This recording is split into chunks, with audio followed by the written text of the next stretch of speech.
নমস্কার, আমি ডক্টর অভিক ঘোষ। আজকে আমরা কোমরে ব্যথার সঙ্গে সঙ্গে সাইটিকা পেইন কিভাবে তৈরি হলো আর কিভাবেই বা সেটা সারলো সেটা নিয়ে আলোচনা করব। পেশেন্ট আমার কাছে এসেছিলেন আজ থেকে 5 বছর আগে, 2019 সালে বা 6 বছর আগে। 19 সালে এসেছিলেন, আমরা 6 মাস 7 মাস ট্রিটমেন্ট করার পর পেশেন্ট সেরে যায় এবং আজও পর্যন্ত পেশেন্ট ভালো আছে। আজকে ওনার হাঁটুতে একটা চোট খেয়েছেন বলে আজকে উনি আমার কাছে এসেছেন, তো আমরা সেই জন্য আগের পুরোনো প্রেসক্রিপশন পেয়ে কেসটাকে রেকর্ড করছি। পেশেন্ট তখন ওষুধ খেয়েছিলেন, কিন্তু পেশেন্টের রোগটা 19 সাল থেকে, তার থেকে 10 বছর আগে থেকে স্টার্ট হয়। 2009-10 সাল থেকে স্টার্ট হয় কোমরে ব্যথা দিয়ে। কোমরে ব্যথা বাড়তে বাড়তে গিয়ে সাইটিকা পেইন উৎপত্তি হয়। কোমরে এতটাই ব্যথা সেটা এক্সটেনশন হয়ে পা পর্যন্ত চলে গেল এবং পা পর্যন্ত দুটো পাতেই চলে গেল, ডান দিক এবং বাঁ দিক দুটোই ছিল।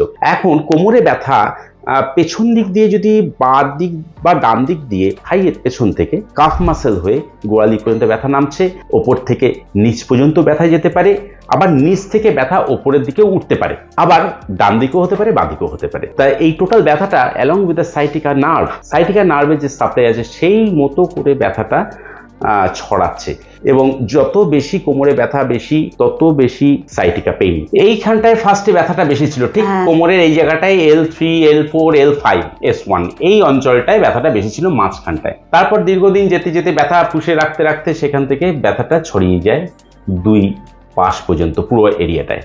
এরপরে তার ব্যথা কিন্তু বছরের বছর কেটে যাচ্ছে এইভাবে।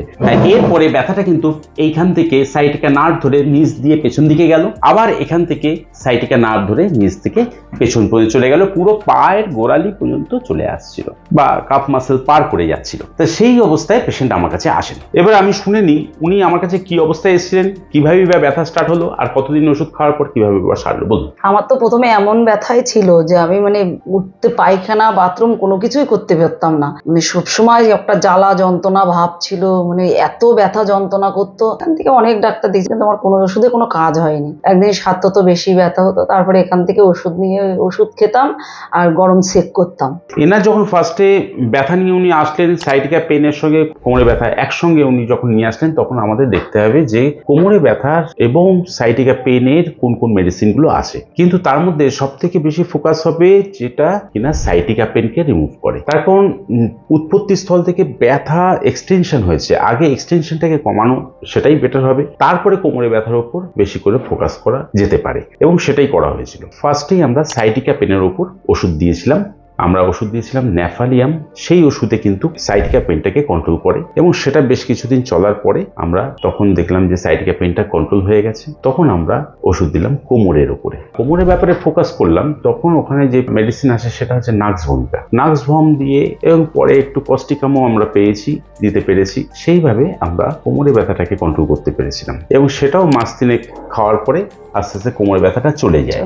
দীর্ঘ 10 বছরের ব্যথা এভাবে কন্ট্রোল করা যেতে পারে, স্টেপ বাই স্টেপ আমরা দেখাতে পারলাম। এবং ছুটি দেওয়ার পরে কিন্তু 2020 সাল, তারপর থেকে আজকে 2025, এই 5 বছরের মধ্যে পেশেন্টের কোনো ব্যথা নেই, কোমরে আর কোনো ব্যথা নেই। আর এর মধ্যে কোনো ওষুধও খাননি, কোনো অ্যালোপ্যাথি ওষুধ খাননি, ব্যথা মারার জন্য বা কোমরে ব্যথার জন্য কোনো অ্যালোপ্যাথি ওষুধ ওনার লাগেনি, সেটাই শুনলাম।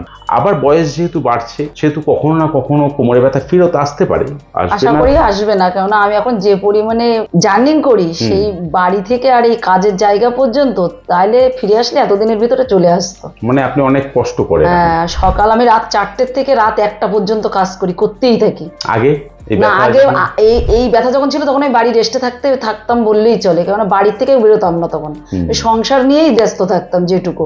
কিন্তু এখন তো আমি বাড়ি সংসার সামলে, একটা কাজের সাথে যুক্ত, সেখানে সামলে আবার বাড়ি গিয়ে হতে, আর এই যে গাড়ি ঘোড়ায় জার্নি, এর তো একটা আছে। অ্যাকচুয়ালি ভালো হয়ে যাওয়ার সাথে সাথে কিন্তু এক্সারসাইজটাও দরকার। ওনার এক্সারসাইজটা হয়ে যাচ্ছে, শুধু উনি যাতায়াত করেন, তাই হাঁটেন অনেকটা। হ্যাঁ, হাঁটাহাঁটি করি, সারাদিন এটার জন্যই কিন্তু জিনিসটা আর ফেরত আসেনি, বা জিনিসটা ওই একই জায়গায় আর্লি ডিজেনারেটিভ চেঞ্জেস যেটা ছিল সেটাই রয়ে গেছে আর সেখানেই আটকে আছে, তাই ওনার ব্যথাটা আর ফেরত আসেনি। তাহলে এই ছিল আমাদের কোমরে ব্যথার একটা সুন্দর উদাহরণ, এবং সেখান থেকে সাইটিকা পেইন ডেভেলপ হওয়া, ওষুধ দিয়ে সাইটিকা পেইন সারানো এবং আলটিমেটলি কোমরে ব্যথা সারিয়ে পেশেন্টকে 5 বছর ভালো রাখা।